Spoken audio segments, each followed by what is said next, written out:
This is Real News Media TV, coverage you can trust. Please like, share, subscribe, and hit the notification bell. Select all for daily news updates.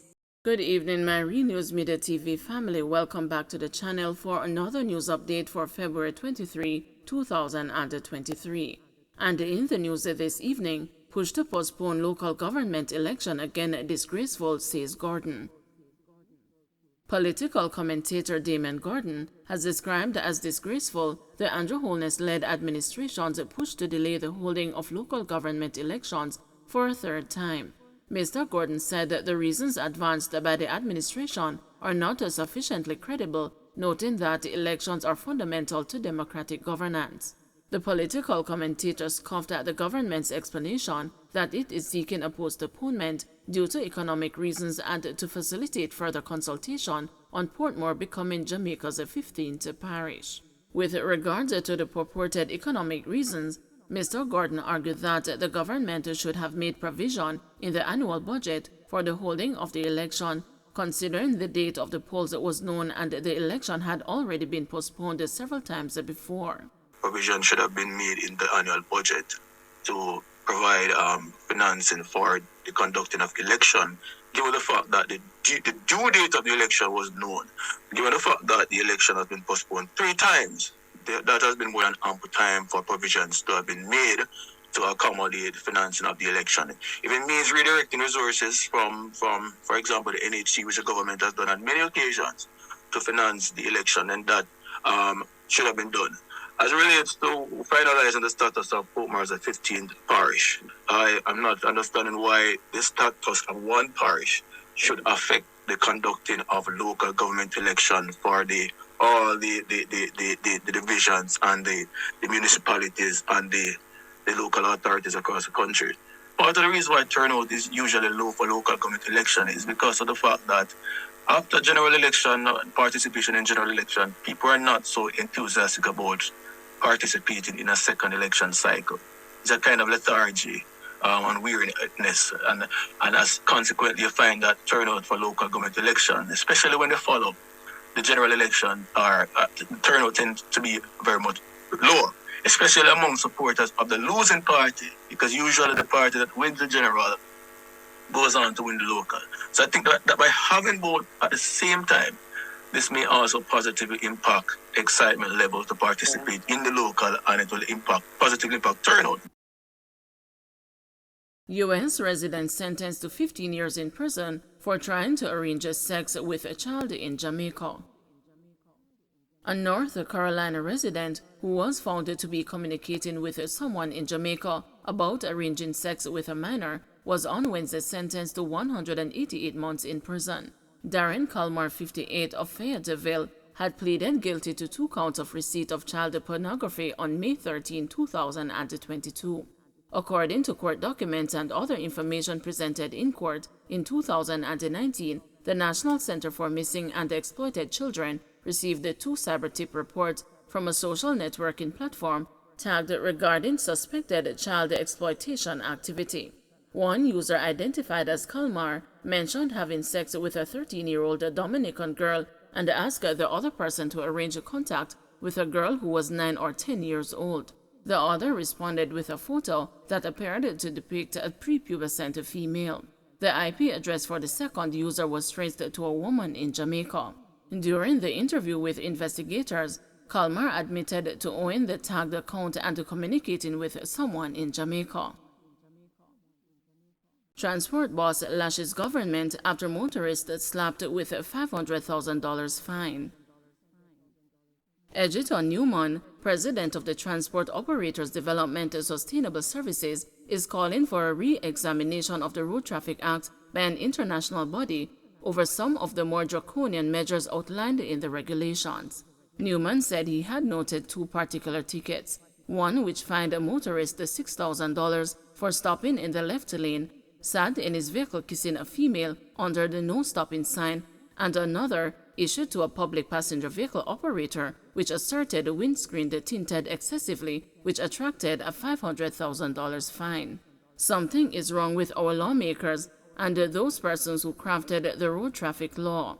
A man has a tint over the required 35 shade, and that man is charged $500,000. If that is not crime, if that is not wickedness in high places, it is nothing, he told the news. Now I come out of my vehicle and kiss my wife, and my girlfriend for that matter, wishing her goodbye, going off to work, and I am charged $6,000. Now the point must be made, it's a no-stopping sign, but that's a bit much. We are doing a series of town hall meetings. We need a town cry out for international help to dissect the law.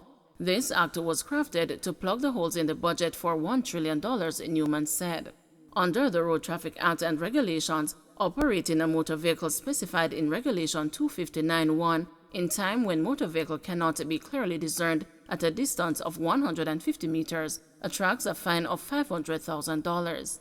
This is among several monetary penalties outlined in the Act and regulations, including a $10,000 fine for motorists who use a wireless communication device while driving, as well as smoke marijuana while attempting to or driving.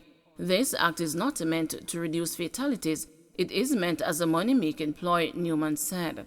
Some serious investigation needs to be done at the highest level in regard to the new Road Traffic Act, and I am calling on international bodies to dissect the act, because if it is not done, and done with alacrity, then serious things are going to happen in this country of ours, he further warned. Under the new Road Traffic Act and regulations, which took effect on February 1, a motorist who fails to yield the right of way to an emergency vehicle will be fined $25,000. According to the regulations, driving a vehicle closer than 50 meters behind an emergency vehicle or stopping a vehicle within 100 meters of where the emergency vehicle has stopped will attract a fine of $5,000. Motor cars and cycles whose muffler systems exceed 85 decibels will attract a fine of $10,000, while small trucks must not exceed 90 and the large trucks 95 decibels. Operating a motor vehicle whose overall width or length exceeds that specified in Regulation 259(1) can attract a fine of $50,000. Drivers who have modified their vehicles by removing the silencer or changing the system are encouraged to correct these parts in accordance with the regulations. Motorcyclists will also be fined $10,000 for doing a wheelie on roads. Other monetary penalties include a charge of $20,000 for persons operating a vehicle that is not insured, $15,000 for operating a motor vehicle fitted with or which displays lamps emitting a blue light, and $10,000 for using a revolving lamp used to warn other motorists and indicate a priority of movement in traffic. Unlicensed driving schools can be fined up to $100,000 in the parish court, while failure to prominently display the valid license or certified copy of license of a driving school will attract a charge of $10,000. A fine of up to $300,000 or imprisonment for up to 6 months will be given for falsely advertising that a person is the holder of a license to operate a driving school. Jamaica had to act against the transit abuse by Cubans, says Chang. Minister of National Security Dr. Harris Chang today explained that the decision by the government to remove visa-free transit for Cubans is to stem the abuse of the travel provision. In a statement, Chang stated that Jamaica is being used by Cuban travelers as part of efforts to get to Central America. The United States has complained about an influx of Cuban travelers who have been making their way to the U.S.-Mexico border. The security minister stated that over the last 3 years, and in particular over the last year, there have been significant breaches of the visa-free transit arrangement by Cuban nationals. For the period July 2022 to December 2022, tens of thousands of Cuban nationals transited Jamaican ports en route to Central America and did not return, Chang pointed out. We cannot allow Jamaica to be used as an illegal transit point, whether perceived or detected, for people nor contraband. The visa-free transit for Cubans will discontinue come on March 13. All other travel provisions remain in place. Chang said that Jamaica continues to enjoy a positive relationship with the government and the people of Cuba. Don't forget to like, share, subscribe, and hit the notification bell. Select all for daily news updates.